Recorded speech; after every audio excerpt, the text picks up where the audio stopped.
And stick around for part 3 and let us know what you think in the comment. Next time, faster than a month, hopefully. It was, in fact, longer than a month. God, Odar, it's finally all done. I am fully moved in and comfortable with the love of my life, and you just got done with a very harrowing tax season. Oh, man, it was... Oh, dude. That was like 60-hour weeks for like 3 months. What a fucking hassle that was. Oh, yeah. The move and the acclimation to the completely new environment. It was but it's so worth it because now, finally, we have some free time. But are we forgetting something? Yeah, I was just about to say that. You ever get that feeling that there's something just beyond your veil of perception that you've forgotten? I can't really think. Well, if we forgot about it, it's not all that important. That's true. I mean, I'm sure.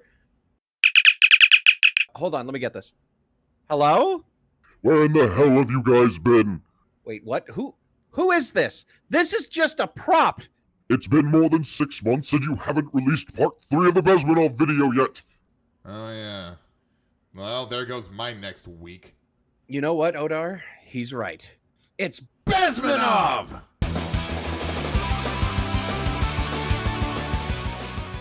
It's been 6 months. A whole bunch of stuff happened. We've been a little busy. Oh, yeah. But good things on the horizon. With a lot of things. We're gonna be so upstanding. You're gonna be tired of upstanding. Yeah. For those of you who don't know, I moved in with my girlfriend and Odar here. He got a truck and got a big old job stuff going on for several months. My lifted Ram truck. Oh dear Lord.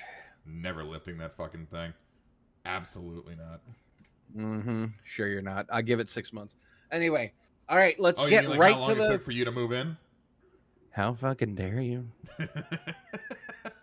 No, it's all good. We're let's get right to Bezmenov. Into the mines.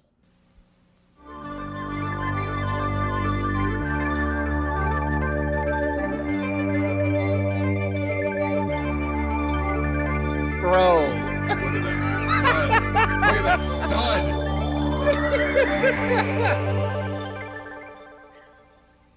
This picture shows the part of the building of USSR embassy, and my supervisors. On the left is Comrade Mehdi, an Indian communist, and on the right, Comrade Mitrokhin, my supervisors in the secret department of research and counter-propaganda. It has nothing to do with either research or counter-propaganda. Most of the activity of that department was to compile huge volume of information on individuals who were instrumental in creating public opinion. Publishers, editors, journalists, actors, educationalists, professors of political science, members of parliament, representatives of business circles. Most of these people were divided roughly in 2 groups. Those who would toe the Soviet foreign policy, they would be promoted to the positions of power through media and public opinion manipulation. Those who refused the Soviet influence in their own country would be character assassinated or executed physically come revolution. Same way as in the small town of Hue in South Vietnam, several thousands of Vietnamese were executed in one night when the city was captured by Viet Cong for only 2 days. And American CIA could never figure out how could possibly communists know each individual where he lives, where to get him, and would be arrested in one night, basically in some 4 hours before dawn, put on a van, taken out of the city limits and shot. The answer is very simple. Long before communists occupied the city, there was extensive network of informers, local Vietnamese citizens, who knew absolutely everything about people who are instrumental in public opinion, including barbers and taxi drivers. Everyone who was sympathetic to the United States was executed. Same thing was done under the guidance of the Soviet embassy in Hanoi, and same thing I was doing in New Delhi.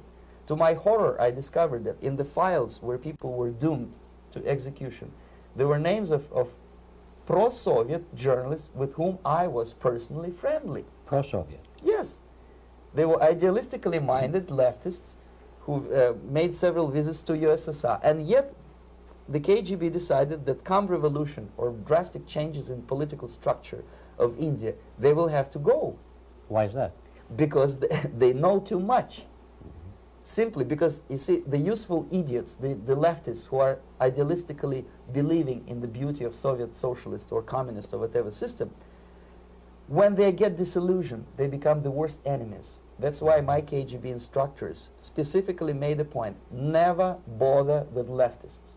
Forget about these political prostitutes. Aim higher. This was my instruction. Try to get into large circulation, established conservative media. Reach, filthy rich movie makers, intellectuals, so-called academic circles. Cynical, egocentric people who can look into your eyes with angelic expression and tell you a lie. These are the most recruitable people, people who lack moral principle. Holy shit, that's fucking telling. Oh, yeah, absolutely.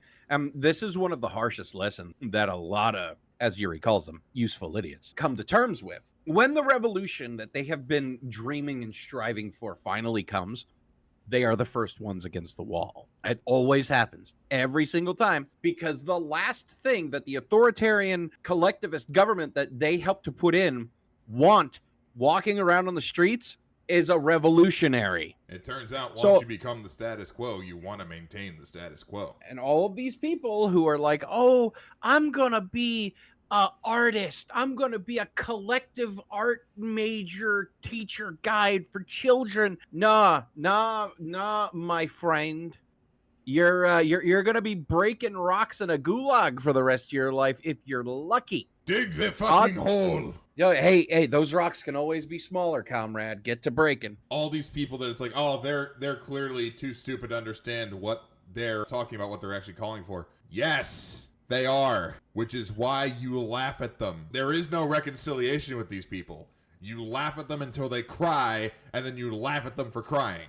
Well, it's also, I mean, Yuri and countless generations before and after him have proven that there is no saving these people. He'll go on to talk about it later, but there is no recovery once these people have gone off the deep end. I don't like to deal.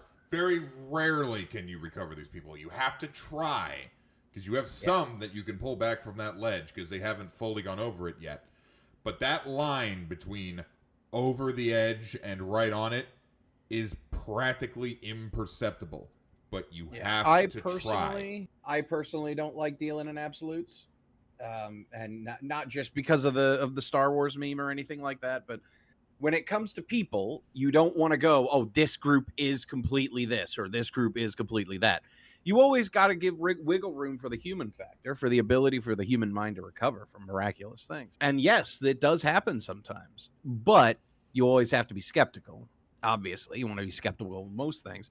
And also, most importantly, you want to make sure that there is a path of redemption for those who truly want to recover.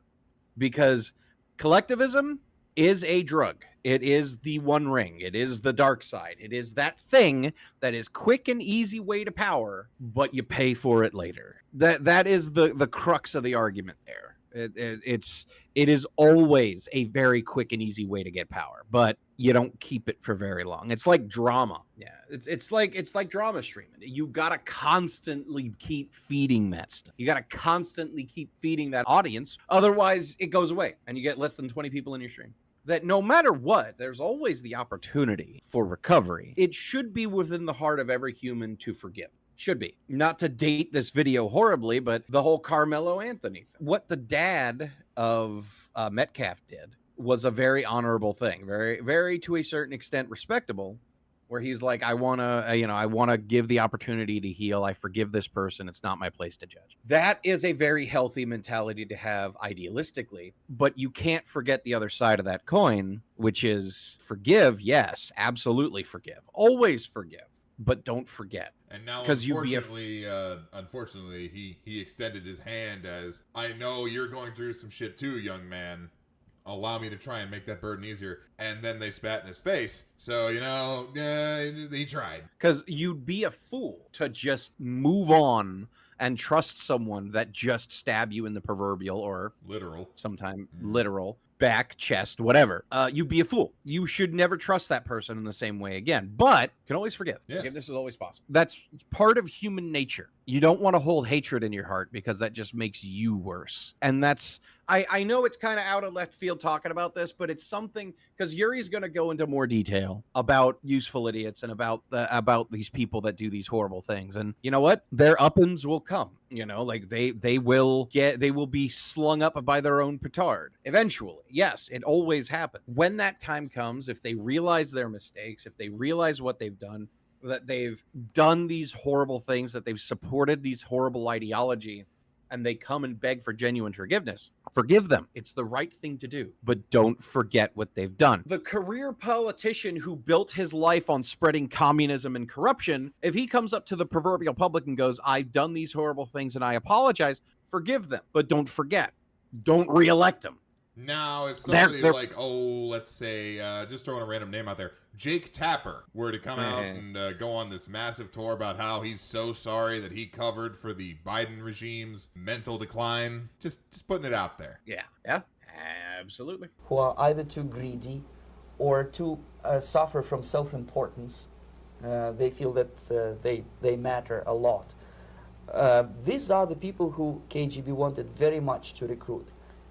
But to eliminate the others, to execute the others, don't they serve some purpose? Wouldn't they be the ones they rely on? They serve purpose only at the stage of destabilization of a nation. For example, your leftists in United States, all these professors and all these beautiful civil rights defenders, they are instrumental in the process of the subversion only to destabilize the nation. When their job is completed, they are not needed anymore. They know too much. Some of them, when they get disillusioned, when they see that Marxist-Leninists come to power, obviously they get offended. They think that they will come to power. That will never happen, of course. They will be lined up against... By the way, the civil rights people... I have a dream. Yeah, the civil rights movement. I have a dream that one day all of my socialist ideology will be implemented into American law. It's not necessarily that. I prefer the Boondocks version of MLK, but that's just me. Will you please? I'm not going to get there with you. I'm going to Canada. Black entertainment television is the worst thing I've ever seen in my life. But like the civil rights movement. So we will do a deep dive of the civil rights movement one day. But the long and short of it is the civil rights movement, just like a lot of collectivist authoritarian things that collectivist authoritarians like to cling to, did and does have its roots in a legitimate issue that needed to be taken care of. But it effectively removed the ability for the property owner to act on his own property. And they used that as a basis to do a lot of bad stuff government-wise. And by the way, Paul's game on point with Yuri. Oh, yeah, he is. Yuri's side eye. Yeah, Yuri's giving me a warning. He's like, hey, man, careful. Careful how deep you go. There's some deep-seated ideology in your country there that you're coming up against. Well, that's why we're also going to be putting this up on Rumble. So, hey, what are you going to do? But the basis of the civil rights movement was good.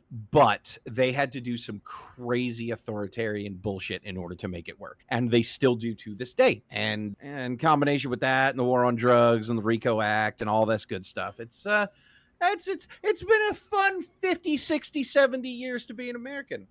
RICO, status report. Government overreach, Skipper. Yeah. The wall and shot. But they may turn into the most bitter enemies of Marxist-Leninists when they come to power. And that's what happened in Nicaragua. You remember most of these former Marxist-Leninists were either put to prison or one of them split and now he's working against Sandinistas. It happened in Grenada when Maurice Bishop was already a Marxist. He was executed by a new Marxist who was more Marxist than this Marxist. Same happened in Afghanistan when first there was Taraki, he was killed by Amin, then Amin was killed by Babrak Karmal with the help of KGB. Same happened in Bangladesh when Mujibur Rahman, very pro-Soviet leftist, was assassinated by his own Marxist-Leninist military comrades. It's the same pattern everywhere. The moment they serve their purpose, all the useful idiots are either be executed entirely, all the idealistically minded Marxists, or exiled or put in prisons, like in Cuba. Many former Marxists are in Cuba, in prison. So most of the Indians who were cooperating with the Soviets, especially with our Department of Information of the USSR Embassy, were listed for execution. And when I discovered that fact, of course I was sick. I was mentally and physically sick. I thought that I'm going to explode one day during the briefing at the ambassador's office. I would stand up and say something that we are basically a bunch of murderers. That's what we are. It has nothing to do with friendship and understanding between the nation and blah, blah, blah. We are murderers. We behave as a bunch of thugs in a country which is hospitable to us, a country which with ancient traditions. But I did not defect. I tried to get the message across. To my horror, nobody wanted even to listen, least of all to believe what I had to say. And I tried all kinds of tricks. I would leak information through letters or lost documents or something like that. And still I got no message. The message was not published, even in the conservative mass media of India. The immediate impulse to defect was Bangladesh crisis, which was described by American correspondents as Islamic grassroots revolution, which is absolute baloney. There was nothing to do with Islam, and there was no grassroots revolution. Actually, there are no grassroots revolutions, period. Any revolution is a byproduct of a highly organized group of conscientious and professional organizers, but it has nothing to do with grassroots. In Bangladesh, it was nothing with grassroots. Most of the Awami League party members, Awami League means People's Party, were trained in Moscow in the High Party School. Most of the Mukti Fauj leaders. Oh, we saw the High Party School in the last episode, Yuri. Oh, yeah. Mukti Fauj in Bengali means People's Army. Same as SWAPO and all kind of liberation armies all over the world. The same bunch of useful idiots. They were trained at Lumumba University and various centers of the KGB in Simferopol, in Crimea, and in Tashkent. So when I saw that Indian territory is being used as a jumping board to destroy East Pakistan, I saw myself thousands of so-called students traveling through India to East Pakistan, through the territory of India, and Indian government pretended not to see what's going on. They knew perfectly well, the Indian police knew it, the intelligence department of the Indian government knew it, the KGB of course knew it, and the CIA knew it. That was most infuriating, because when I defected and I explained to the CIA debriefers they should watch out because East Pakistan is going to erupt any moment, they said I was reading too many James Bond novels. Anyway, so East Pakistan was doomed. One of my colleagues in the Soviet consulate in Calcutta, when he was dead drunk, he ventured into the basement to relieve himself. And he found big boxes which said printed matter to Dhaka University. Dhaka is the capital of East Pakistan. And since he was drunk and curious, he opened one of the boxes and he discovered not printed matter. He discovered Kalashnikov guns and ammunition in there. Anyway, it's a long story. When I saw the preparations for the invasion into East Pakistan, obviously I wanted to defect immediately. The only thing I couldn't at that time make up my mind when and where and how. One of the reasons, of course, you see, I was in love with India. I mentioned that before. I spoke the languages. I socialized with people, and I understood that. Average autist attempting to interact with society. I mean, one of the things that I find interesting is, you know, my recent thought process about Islam being the big... And that's going to be a whole separate video one day. Well, I'm wondering if it's, like, because the Soviet Union had a lot of interactions with a lot of Muslim tribes, and I think me doing some research into that would be good, and figuring out exactly which tribes they influenced and which tribes are in power, and if there's a connection, and all that happy horse shit. Yeah, it's kind of wild how they all use Soviet surplus in that. Well, it's not just that. I mean, was it Pakistan makes their own AK, and a lot of the AKs that you see in the Middle East come from Pakistan. But the interesting thing is how the people on quote unquote our side, the modern day finger quotes our side, the two groups that they hate right now are the Indians and the Jews, and the two groups that Islam, by and large, hates more than any others are Jews and Hindu. It's just an interesting connection there. And then you have the major financial ties to China and all that good stuff, and the whole Uyghur thing, and Uyghur, sorry, not giant Qatar funded buffalo. No, not that Uyghur. Mr. Buffalo Man himself. Of course, no, not him. The guy responsible for the creation of the progressive wing of the Democratic Party. Yes, Justice Democrats and funding of Alexandria Cortez. Friendly reminder, do not call her AOC. That is a literal psyop to get you to associate her with JFK and LBJ. It's not a very good psyop, but it's a psyop. I'll bet she was a shitty bartender. I don't know, man.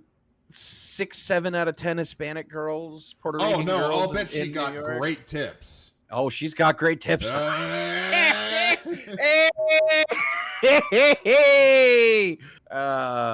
a communist and currently one of the front runners to run in 28, which is fucking terrifying. Yeah, she's an open socialist. Yeah, it's one of those things. I'm not saying it's a conspiracy theory. I'm not saying it's a psyop, but it's an interesting connection I've made, and via that I've made some other connections with the communist occupational government of China and the United Arab Emirates, OPEC, Qatar, Dubai, and all that kind of stuff. There's some interesting little tidbits, interesting little threads with the One China Bank and OPEC and stuff. But anyway, another time. I had to act fast unless I want this beautiful country to be permanently and irreparably damaged by our presence. One of the reasons not to defect was, as you can see, I was living in relative affluence. Who the hell in the normal mind would defect and do what? To be abused by your media, to be called McCarthyist and fascist and paranoid, or to drive a taxi in New York City? What for? What the hell for should I defect? To be abused by Americans, to be insulted in exchange for my effort to bring the truthful information about impending danger of subversion. As you can see, I was living in quite a comfortable conditions next to swimming pool where Indians were not allowed, by the way.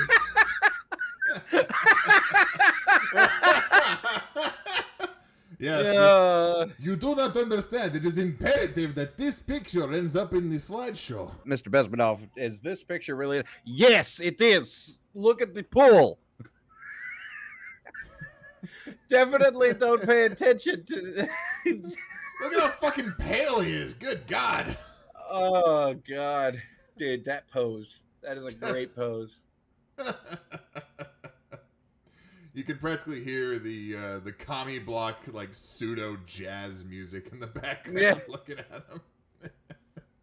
Also, yes, no Indians were allowed in this pool. You can tell by its still shade of blue. You can tell by the fact that it is clean. We kid the Indians. But seriously, clean up the shit on your streets, for God's sakes. Holy fuck, guys. You have the reputation for a reason. I was highly paid expert in propaganda. I had my family. I was respected by my nation. My career was cloudless. The third reason, how to defect with the family. To defect with the baby and the wife would be virtual suicide because according to law, that hypocritical law which I quoted before, the Indian police will have to hand me over back to the KGB, and that will be the end of my defection and probably my life.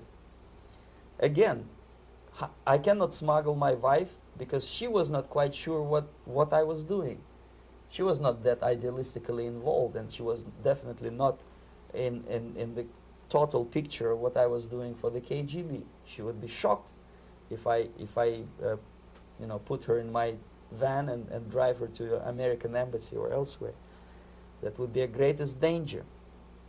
So again, I had to defect in such a way that my defection would look as simple disappearance. And there were many cases like that when the Soviet agents simply disappeared, either killed in action or thanks to their curiosity and their close contacts with radicals. Some of them were killed by the Marxists, by the way. It happened in many African countries when the Soviet KGB were killed by Africans themselves.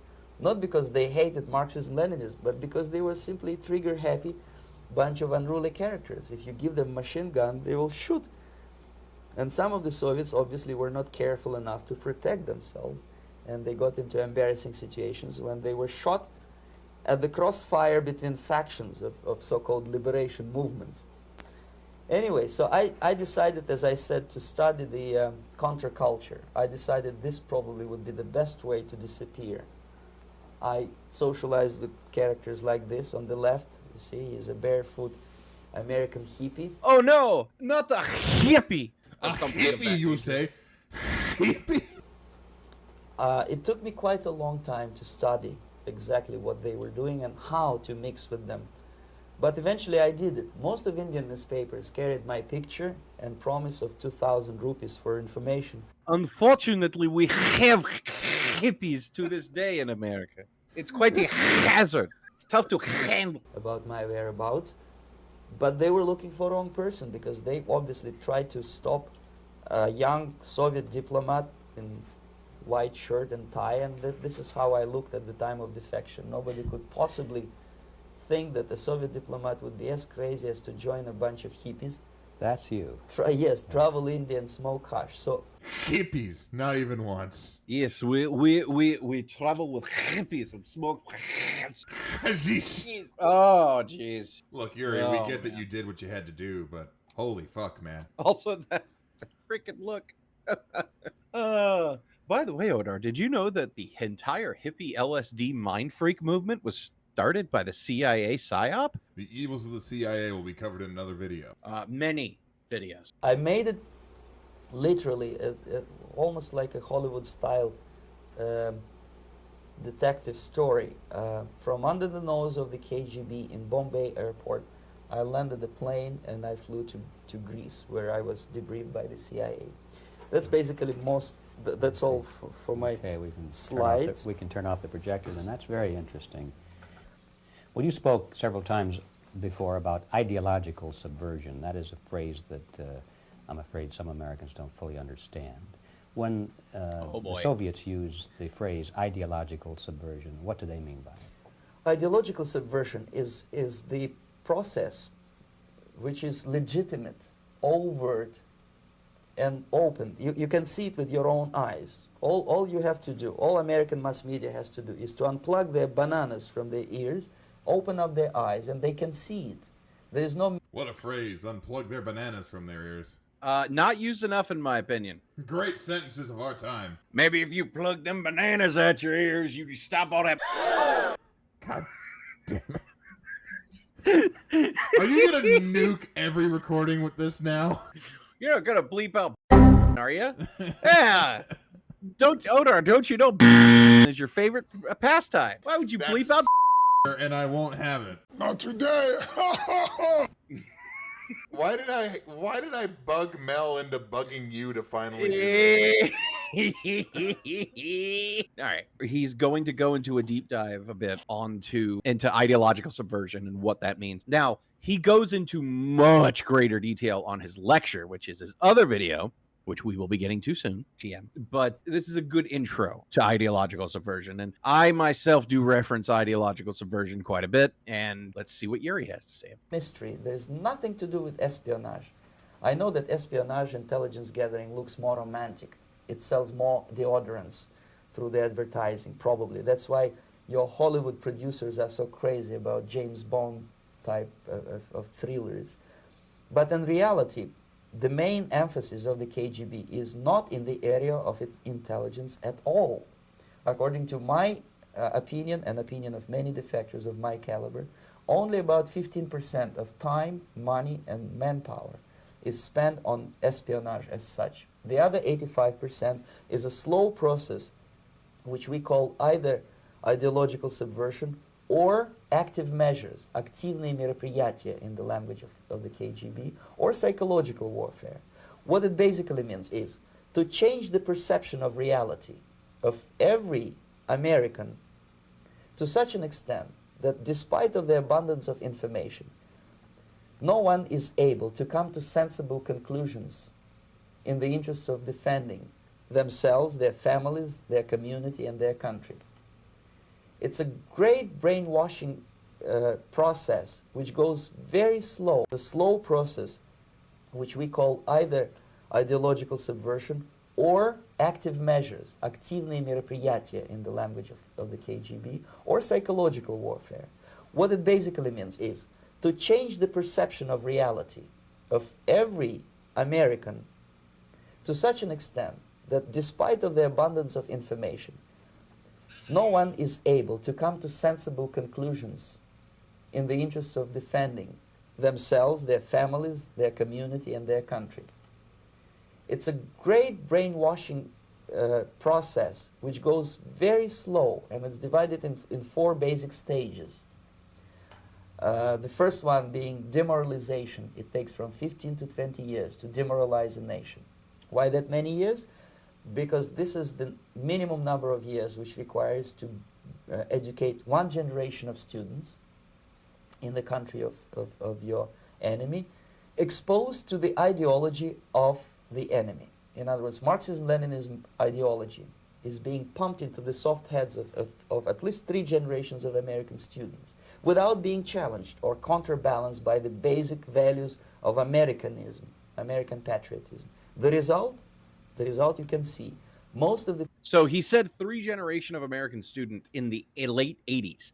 Now that would mean about to the 60s, which does track a 56. And yes, absolutely, that is 100% true. You can tell the other side of that is in other areas, like in what is colloquially known as black colleges. This type of hardcore Marxist communist ideology had been put in there since the 20s and 30s, basically for the overwhelming majority of the 20th century. And yes, to a certain extent, major league, Ivy League colleges have been doing the same. And it is nowadays, at least in finger quotes, our subculture. That's common knowledge. But there are still large amounts of people who deny it. And we could show you clip after clip after clip after clip after clip, soundbite after soundbite after soundbite of all of these different people spewing the most typical of communist, leftist, collectivist, whatever you want to call it, ideology in various different words. All of these different words, the ist and phobes and all of this stuff. But in the end, they're all saying the same thing. That the collective is more important than the individual, and we need to treat people like a collective. And that right there is the key.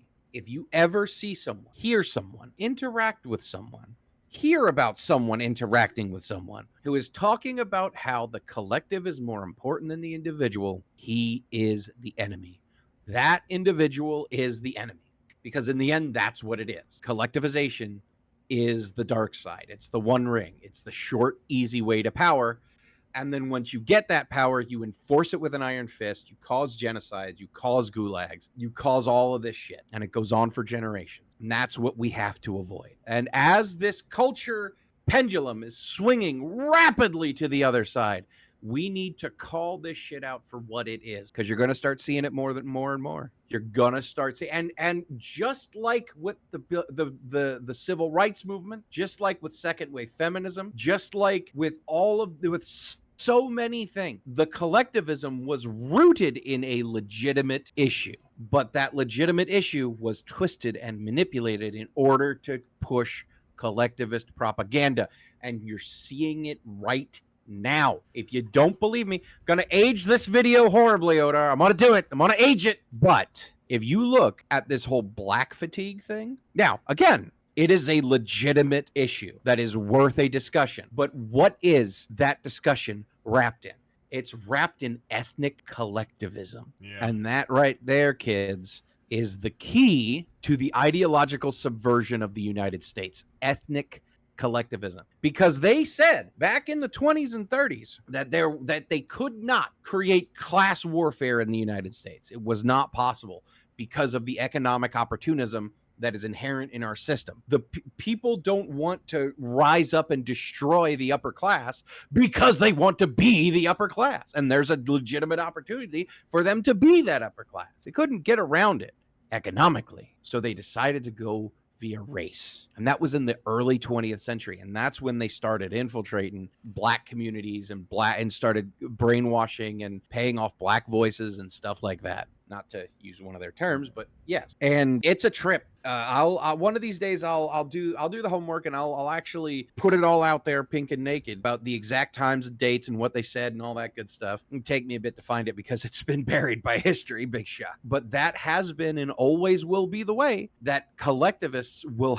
try to have their in. It's through ethnicity. Oh, don't you understand? Black people are being oppressed, and they push that for 20, 30 years until they try to get the federal fucking government in order to make legislation based on race. And they did that farmer shit, a bunch of other examples. And then what are they going to do? They're going to take all of that shit. And yes, all of these legitimately bad acting people, and there is a disproportionate number of black people that are acting really shitty because state and local DAs make sure that they know that they can get away with these crimes. And then they turn it around and they go, oh, you see, they're attacking whites, they're attacking Asians, they're attacking Puerto Ricans, they're attacking this, they're attacking that. Don't you understand? We need to collectivize, we need to get together, and we need to enact racial justice. It's going to be the next step. They're going to start saying the exact same thing that all of these Tumblr, leftists, whatever you want to call them, whatever they have been called for the last 20 years, they're going to start saying the same exact things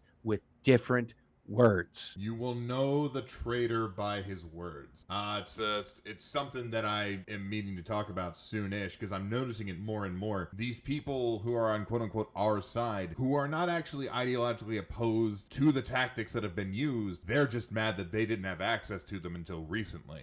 All they see is the raw power and want it for themselves. It's envy. It's not righteous outrage and indignation at what's been done to us. It's, why wasn't I the one able to do it to them? Yeah, absolutely. And trust me, I have been in many an interesting conversation with certain people, and I'm like, hey, I'm not white, I'm Italian, and they're like, that's not going to matter to them. Don't you know you need to wise up. You need to get with your own people. It's like, motherfucker, my own people are rational thinking individualists who know the Constitution. That's my people. And yes, how You bastard! And another thing that I love is, oh, what are you going to do? You're going to form a group of individuals? How does that? Yes. Yeah, a group of people who value the rights of the individual over the group. Yes. At least under the law. You have to have the individual enshrined in the law. Because if you don't have the individual enshrined in the law, everything collapses. People who graduated in the 60s, dropouts or half-baked intellectuals, are now occupying the positions of power in the government, civil service, business, mass media, educational system. You are stuck with them. You cannot get rid of them. They are contaminated. They are programmed to think and react to certain stimuli in a certain pattern. You cannot change their mind, even if you expose them to authentic information, even if you prove that white is white and black is black, you still cannot change the basic perception and the logic of behavior. In other words, these people, the process of demoralization is complete and irreversible. To get rid society of these people, you need another 20 or 15 years to educate a new generation of patriotically minded and common sense people who would be acting in favor and in the interests of the United States society. And yet these people who've been programmed and, as you say, in place and Yes. who are favorable to an opening with the Soviet concept, these are the very people who would be marked for extermination in this country? Most of them, yes. Simply because the psychological shock when they will see in future what the beautiful society of equality and social justice means in practice, obviously they will revolt. They will be very unhappy, frustrated people. And the Marxist-Leninist regime does not tolerate these people. They will join the links of dissenters, dissidents. Yes. Unlike in present United States, there will be no place for dissent in future Marxist-Leninist America. Here you Trust the science. It's settled. You can't disagree with this. Oh, you're white. You don't get to have an opinion here. You're a man. You don't get to have an opinion on this stuff. Why, that sounds like something only a group of people that would spend $20 million on figuring out what men want would say. Yeah, and meanwhile, they don't even know what a woman is. You can get popular like Daniel Ellsberg and filthy rich like Jane Fonda for being dissident, for criticizing your Pentagon. In future, these people will be simply squashed like cockroaches. Nobody is going to pay them nothing for their beautiful, noble ideas of equality.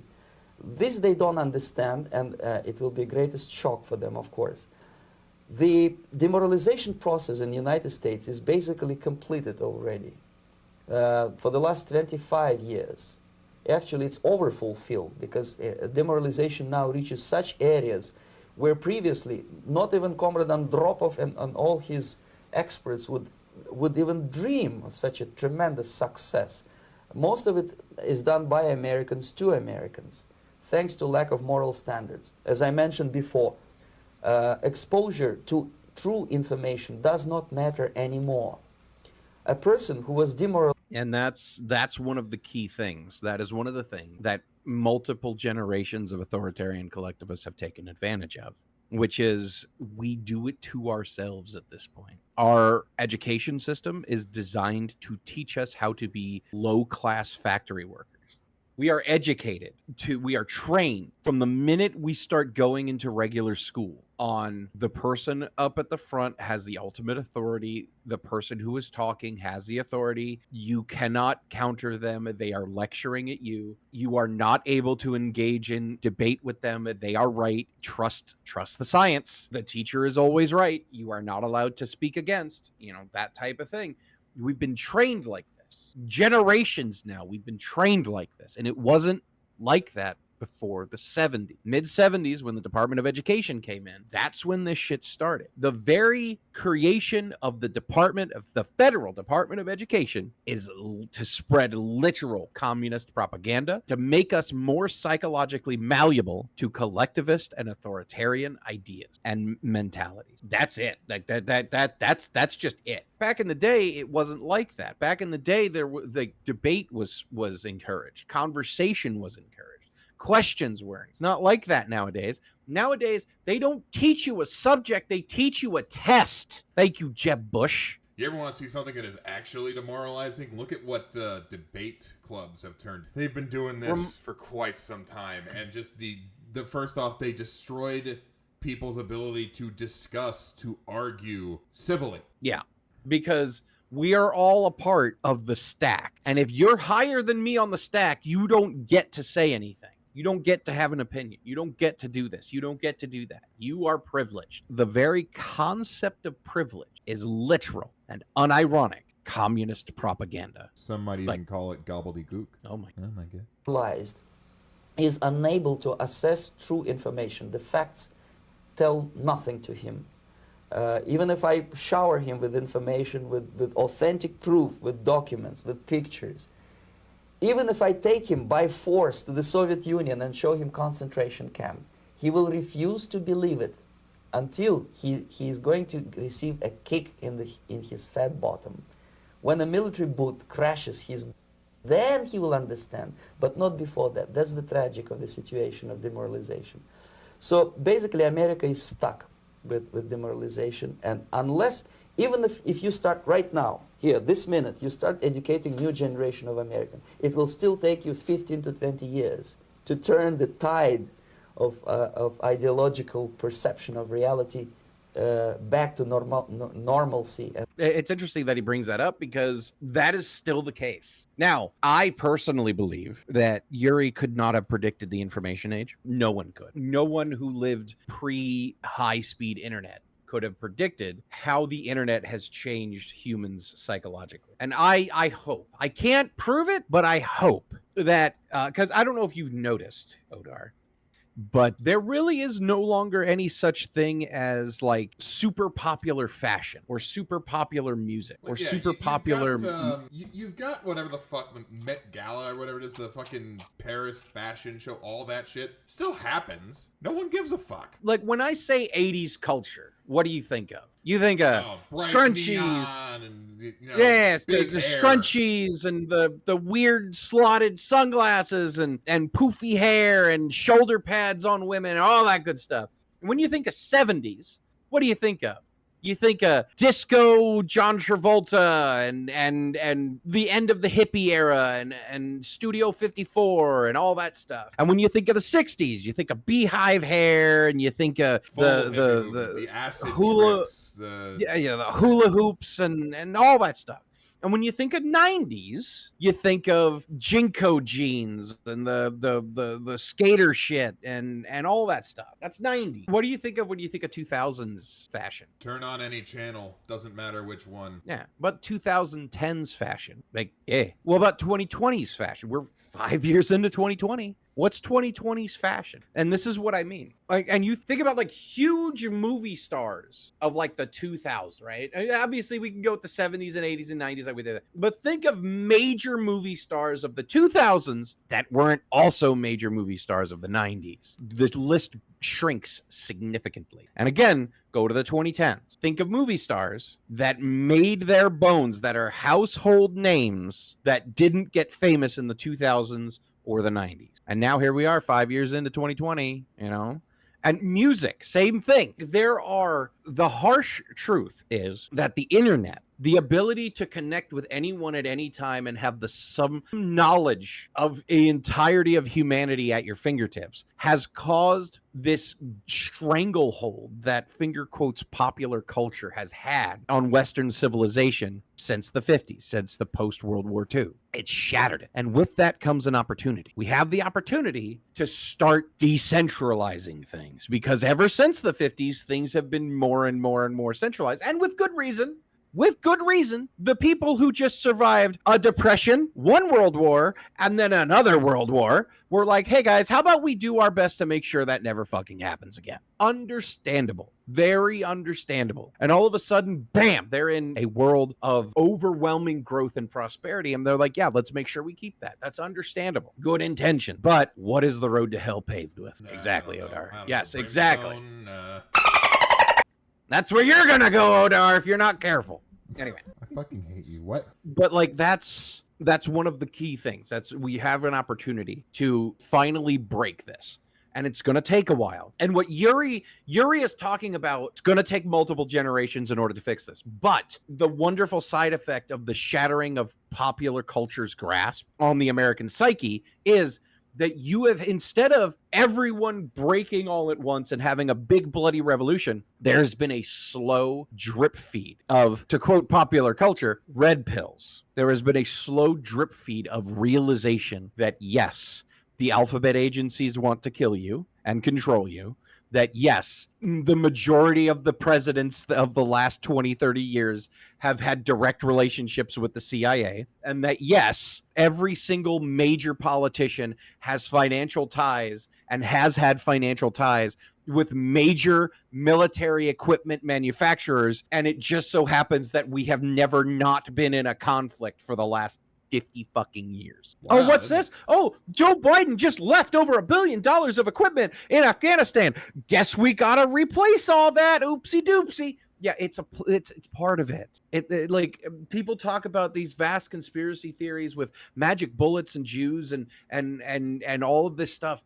It doesn't have to be that complicated, because it's not. Well, the only complicated part is these people are making shitloads of money off of the lives of generations of young men. That's the long and short of it. And we have an opportunity to at least slow it down without bloodshed. I think we should try to take it. No, we gotta have massive forever wars. Nah, can't even finish that joke. But Ukraine! But Israel! But Pakistan! Oh, that's not going to be a thing. No, I know. It's already No. That's already not. Yeah, exactly. No, that got stamped out really fast. You'll always notice the shit gets stamped out really fast the minute there's even the possibility of nukes being thrown. Yeah, suddenly the rest of the world gets involved and just goes, no. There's going to be consequences to that. Oh, no, it's not the world. It just stops. There's some force out there that is preventing nukes from being thrown, at least until it's time to throw nukes properly. So anyway, completely off topic. How about that EU military? You know, like they're going to be, man, I wonder where they're going to be getting people to populate that military. I'm sure it'll be fine. What's the worst that could happen? Conscription and patriotism. The next stage is destabilization. This time, subverter does not care about your ideas and the patterns of your consumption. Whether you eat junk food and get fat and flabby, doesn't matter anymore. This time, and it takes only from 2 to 5 years to destabilize a nation, what matters is essentials: economy, foreign relations, defense systems. And you can see it quite clearly that in some areas, in such sensitive areas as defense and economy, the influence of Marxist-Leninist ideas in the United States is absolutely fantastic. I could never believe it 14 years ago when I landed in this part of the world that the process will go that fast. The next stage, of course, is crisis. It may take only up to 6 weeks to bring a country to the verge of crisis. You can see it in Central America now. And after crisis, with a violent change of power, structure, and economy, you have so-called the period of normalization. It may last indefinitely. Normalization is a cynical expression borrowed from Soviet propaganda. When the Soviet tanks moved into Czechoslovakia, you could almost call it the new normal. Now, obviously, we've seen this process before, you know, with escalation, you know, obviously, you know, everyone's an istinophobe and all of that stuff. And then crisis, COVID. Oh my God, you don't understand. We need to shut everything down whatsoever. And then George Floyd riots. You know, riots are the voice of the unheard. No, these people are expressing themselves. They need to vent their racialized frustration. Commie propaganda, commie propaganda, commie fucking propaganda. And then the new normal, normalization. No, you don't understand. This is the way that it's going to be now, and we should be happy about it. You got the fucking the CEO of Kellogg saying, hey, maybe, you know, it is a good idea to eat cereal for breakfast. You don't need eggs. Oh, what's that? Steak is a luxury. Of course, that's too bourgeoisie for the average person. You don't need that. After all, cow farts. Hey, you know what's an alternative? Beyond Meat. Cut to the picture of the two guys soy facing with the Beyond Meat KFC thing. Cut to that. Yeah, that right there. That right there. Yes, that. Yo, you don't need meat anymore. Don't you understand? Don't you want to be part of the new normal? No, we could just have lab-grown meat. You could just eat bugs, despite the fact that every single thing, every single study, every single passive observation shows that bugs are harder to create, they're harder to breed, they're harder to distribute, and they are worse for the average human than chickens. Every single time. But chickens are bad. Can't have chickens. What's that? Oh no, chicken shortage. Oh no, eggs are $15 a dozen. And oh no, there's no more chicken. Guess you better get bugs. There was 3 chicken purges during and right after the Biden presidency. 3 chicken purges. Meanwhile, they've been pushing bugs nonstop. They want you fed on a diet of lies and insects to keep you docile. That is the purpose. That is the demoralization. That is the new normal. Thanks, I hate it. Yes. 1968, Comrade Brezhnev said, now the situation in brotherly Czechoslovakia is normalized. This is what will happen in the United States if you allow all these schmucks to bring the country to crisis, to promise people all kind of goodies and the paradise on earth, to destabilize your economy, to eliminate the principle of free market competition, and to put a big brother government in Washington, D.C., with benevolent dictators like Walter Mondale, who will promise lots of things, never mind whether the promises are fulfillable or not.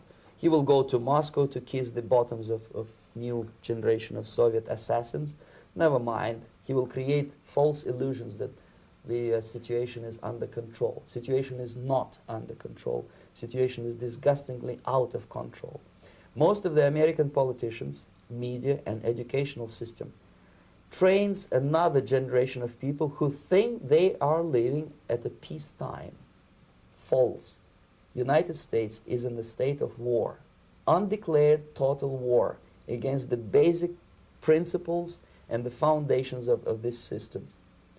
And the initiator of this war is not Comrade Andropov, of course. It's the system, however ridiculous it may sound, the world communist system or the world communist conspiracy. Whether I scare some people or not, I don't give a hoot. If you are not scared by now, nothing can scare you. But you don't have to be paranoid about it. What actually happens now, that unlike myself, you have literally several years to live on unless the United States wake up. The time bomb is ticking. With every second, the disaster is coming closer and closer. Unlike myself, you will have nowhere to defect to, unless you want to live in Antarctica with penguins. This is it. This is the last country of freedom and possibility. Okay, so what do we do? What is your recommendation to the... And he is absolutely 100% right. To bring up a little bit of semi-recent history, there was something that a lot of people noticed last year in 2024, right before the elections, when that massive hurricane blew through and destroyed western North Carolina. Where was all the international aid coming to the United States to help in our time of crisis? Yep. And no one is coming to save you. Stand up, and you gotta do it yourself. Yeah, it's what we Americans do best. We do not get saved. We do the saving. It's been like that for a very long time. And you can see by the shit that's going on, Germany, France, all of Western Europe, Great Britain, all of this stuff. America is, was, and always will be the last bastion of true freedom. And there is no place to go if this place falls, except you go to you go into your garage, your basement, what have you. You pull out your gun and you exercise your Second Amendment right, because this is the last stand. And we're currently doing well. We're currently doing well. A hell of a lot better than I thought we would be around this time back in 2020. But yeah, we're doing well. We've got a good presidential cabinet up and running. We've got people who are doing what's necessary by and large to get shit done. Yes, mostly. Absolutely. No one's perfect. As long as they're going generally in the right direction, I don't got a problem. And hey, if a year from now it turns out that shit's really bad, then yeah, I will be wrong. And I obviously I don't want that to happen, but never forget the fact that our founding fathers put into the very foundation of our system the ability to overthrow this government if we have to ensure that the United States will always be the last bastion of freedom, even if we have to pull that freedom from the bleeding carcasses of the tyrants who try to take it from us. As a man once said, from my cold dead hands. Oh boy. I am the NRA. I think that SBR bans are entirely constitutional. You got a tax stamp for that there rifle, son? Right. That's the NRA is a whole nother can of ATF funded beans. But hey, what are you gonna do? How do you spell controlled opposition again? Oh yeah, NRA. It's anyway. spelled Fuentes.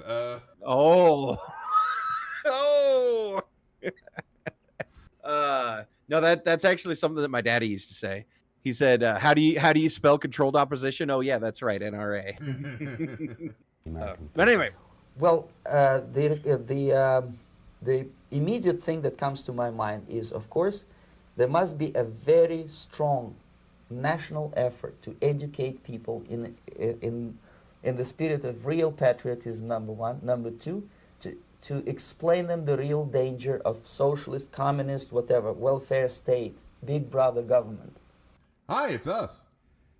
If people will fail to grasp the impending danger of that development, nothing ever can help United States. You may kiss goodbye to your freedom, including freedoms to homosexuals, to prison inmate. All these freedoms will vanish, evaporate in 5 seconds, including your precious lives. The second thing, the moment at least part of United States population is convinced that the danger is real, they have to force their government. And I'm not talking about sending letters, signing petitions, and all this beautiful, noble activity. I'm talking about forcing United States government to stop aiding communism. Because there is no other problem more burning and urgent than to stop the Soviet military-industrial complex from destroying whatever is left of the free world. What's that? What's that, Yuri? Stop, defund U.S. aid. What? Oh yeah. Oh my man. god! What's that? Impose heavy tariffs on communist governments like China? Yeah. Wait. What's that? Stop using U.S. aid to fund literal communist propaganda in third world countries. Oh, wow, And that's other weird. first world countries? Uh, Never mind the fact that several international leftist groups started panicking the second U.S. aid got cut. And it is very easy to do. No credits, no technology, no money, no political or diplomatic recognition, and of course no such idiocy as grain deals to USSR. The Soviet people, 270 millions of Soviets, will be eternally thankful to you if you stop aiding a bunch of murderers who sit now in Kremlin and whom President Reagan respectfully calls government. They do not govern anything, least of all such complexity as the Soviet economy.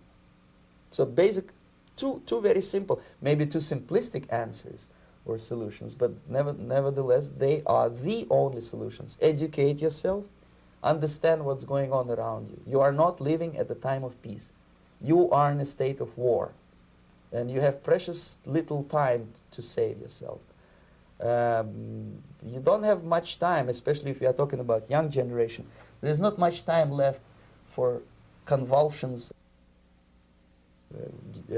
to the beautiful disco music. Very soon it will go, just overnight.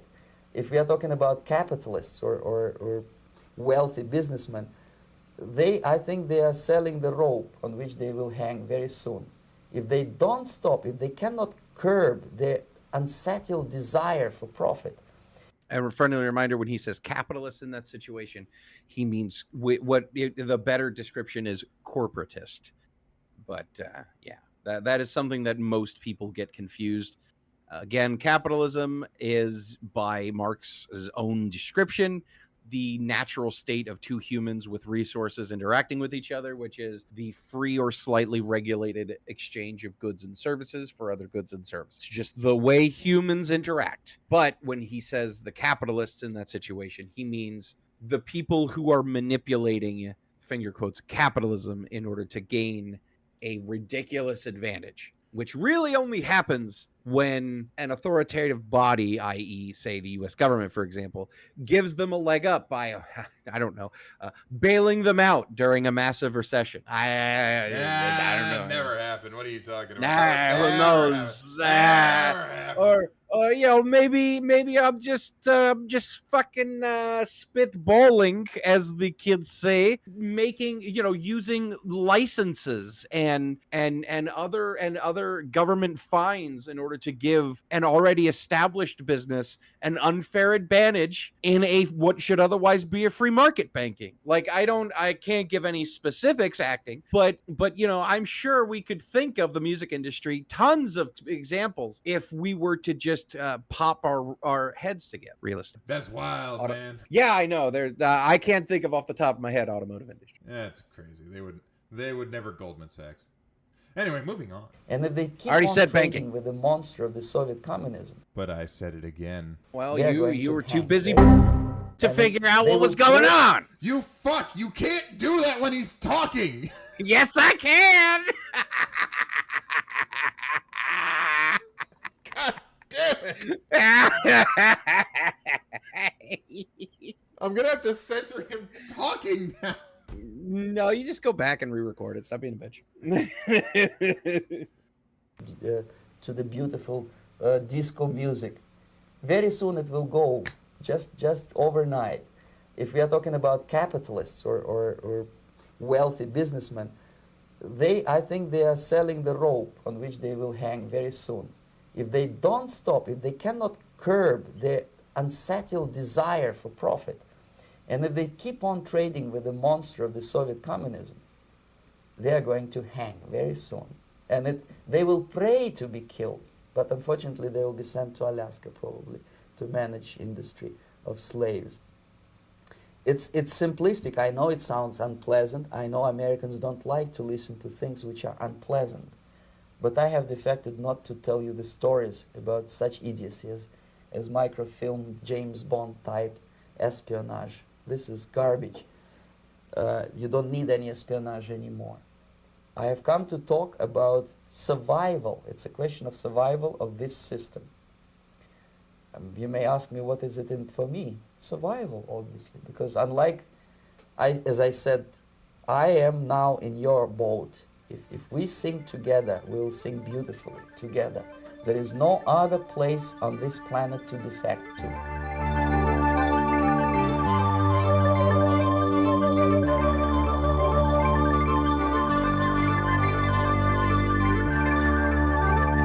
I would like to give a That personal was fucking thanks. heavy.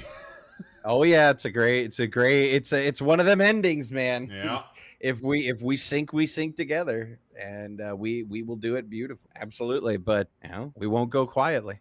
By the way, I would like to personally thank one is the esteemed camera crew, including everyone's favorite Dusty Ebsen. Lee Grover. Let me tell you something. That old Dusty Ebsen, he's a man. I'll tell you what. Don't you fucking do it. Do what, Odar? I'm not doing it. I don't know what you're talking about. We just talking about Dusty Ebsen. Mm-hmm.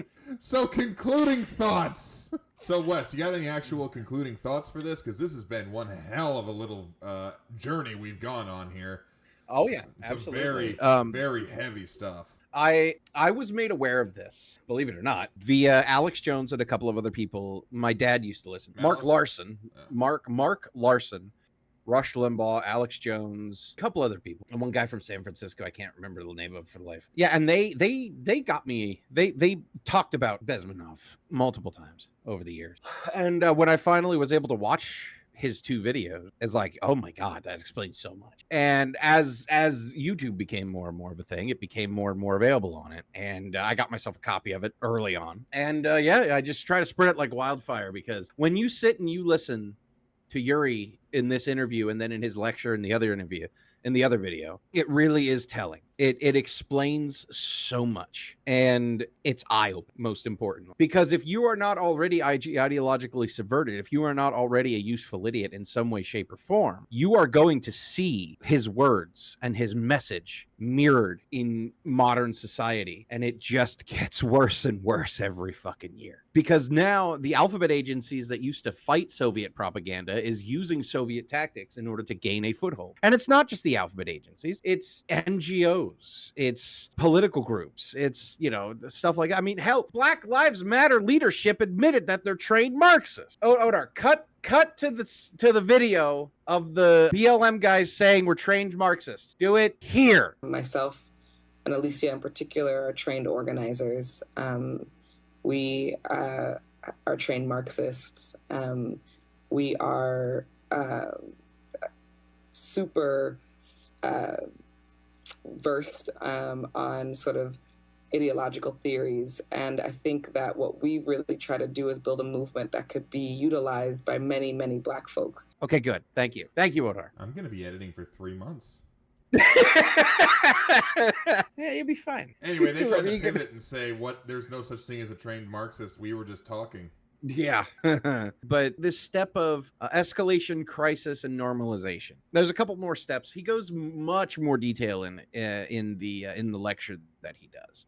And also something that he talks about, which we will do the next video soon. We will go back into the Bezmenov mines once more once this is done. One of the things that he talks about that it's the first step. It is always the first step. Is the collectivist, the socialist, the communist will always try to attack and kill God. That is the first step, because nothing can be above the state/party, and you have to get God out of the equation of a lot of people. And by the way, that is something that the founding fathers warned against. Thomas Jefferson himself, who was a very agnostic, admitted that the existence of a creator is necessary for true freedom. The acknowledgement of the existence of a creator is necessary for true freedom.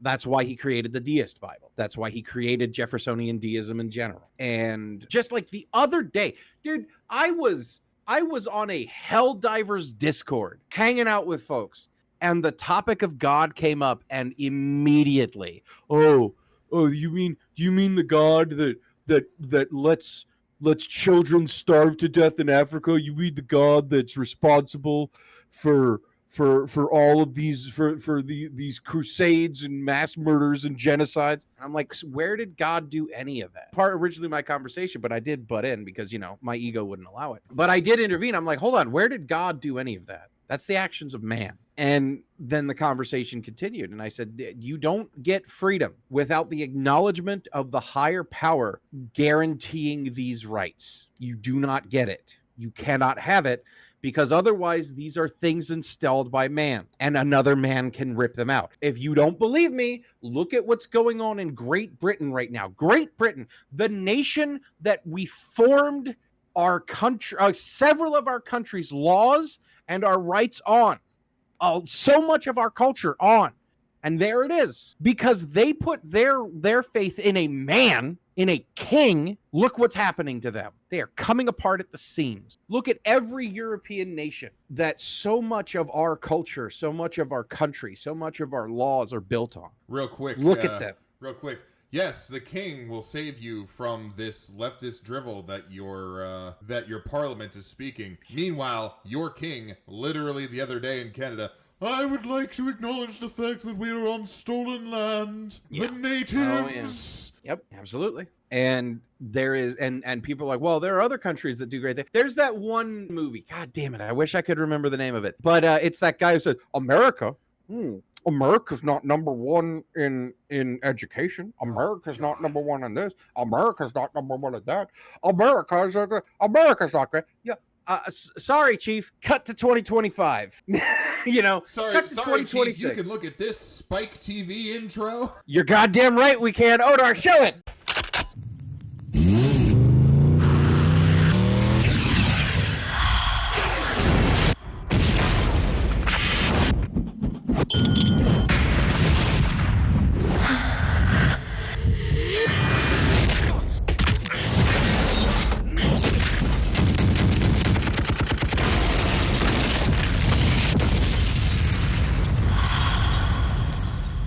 You look at that and tell me we're not a great country. God damn, I need a hamburger and a vagina right now. Just, oh, God, I feel American.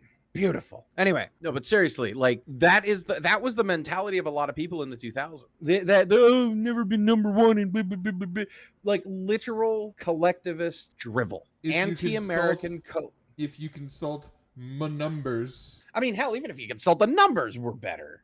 Right. But here's the point. Here's the point. If you want to be anti-big government, great. I am. Odar is. We are. Awesome. Be anti-government, but don't shroud your anti-government message in the envelope of equality, in the envelope of racial justice, in the envelope of all of this shit, because then you're lying and you're just being a sneaky communist, literally. Yeah, fuck big government, fuck police states, and fuck communism. Oh, absolutely. That's the thing. You know, if you want to talk about how humans have a responsibility to maintain environmental stability, sure, I agree with that completely. We need to be custodians of this beautiful earth that God gave us. Absolutely. But if you say the only way that we can maintain this planet is by enacting communist bullshit, then I don't think you're being honest. You want to spread communist bullshit and not environmental awareness. And that is the key. It is the key, as I've said multiple times. The communist, the collectivist will enshroud their propaganda with a topic that is legitimate oftentimes. And that topic should be discussed, but it's the core of the problem. There was a very bad racial issue in this country for a long time. In some areas more than others, but there was a racial issue. There was a civil rights issue in this country for a long time. But unfortunately, it was taken over by communists. And if you don't believe me, Odar, show the Black Power movement symbol here, okay? And now show the communist revolutionary symbol here. Do you know why those two look familiar, Odar? Why would that? They're the same shit. Oh my They are God. both. They see, Odar can't see it right now. That's the fun part. But they are the same thing. They are a raised, closed fist. It is literally the same thing, and you should remember. But yeah, other than that, Odar, I think Yuri did a pretty good job. Yeah. So anyway, we'll catch you next time. Maybe in less than 6 months. Oh, don't you fucking do that. No, but seriously, did you have any closing thoughts? I'll tell you what, that ending gave me fucking chills. Just like I have been of that mindset for quite some time now, of no one's coming to save us, we have to do it ourselves. But seeing an outsider look at that and just come to that exact reaction after being inside of the force that wanted to destroy America for so long. That's bad. And this is 30 years old now almost. And he basically, like you said, he couldn't predict the information age, but he was absolutely able to say, hey, you got a ticking time bomb because by God, we watched it go off and nearly destroy us. Came dangerously close. Like, I don't think history will properly show how close we were to true destruction, self-destruction in 2020. And the after effect of that in 21, 22, 23, and even in 24. The definitely legitimate election and the definitely mentally sound tyrant that ran our country for 4 years, who was definitely the one doing all the actual day-to-day running of the country. Right. But thing is, it's up to people like us and to you who's listening to make sure that the truth is known. And through the miracle of the information age, there is a significantly higher chance that this will be remembered. Never forget. I'm sorry, who are you? Yeah, I think that's a good stopping point. Yeah, this was fun, obviously. I've shown this a couple times in various places over throughout my travels through the internet, and I'm glad that we were able to do a breakdown of it. Coming up next, we've got a bunch of other stuff that we're going to be doing. We're going to be doing some smaller stuff, working on this big project here. And then when this project is done, we will we'll give Odar's poor editing fingies a little bit of a break, and then we will start with the next Yuri Bezmenov video. Now, I love this interview. I told you several times, there's a second goddamn Bezmenov video. No. Yes, to the Bezmenov mines again with you. We're gonna be having fun. We're not gonna be stopping anytime soon, and because there is a bunch of shit to go through. We've got crazy people to talk about. We've got crazy events to talk about. I'm going to look up the 1920s global communist thing that I keep mentioning. I'm going to look that up. I'm going to hammer out the details. I'm going to come up with a synopsis, and we'll do a video about it, because that's an important piece of history that has been forgotten. I just got to look it up, and that's going to be fun. Will be good. It'll be fun. Bezmenov!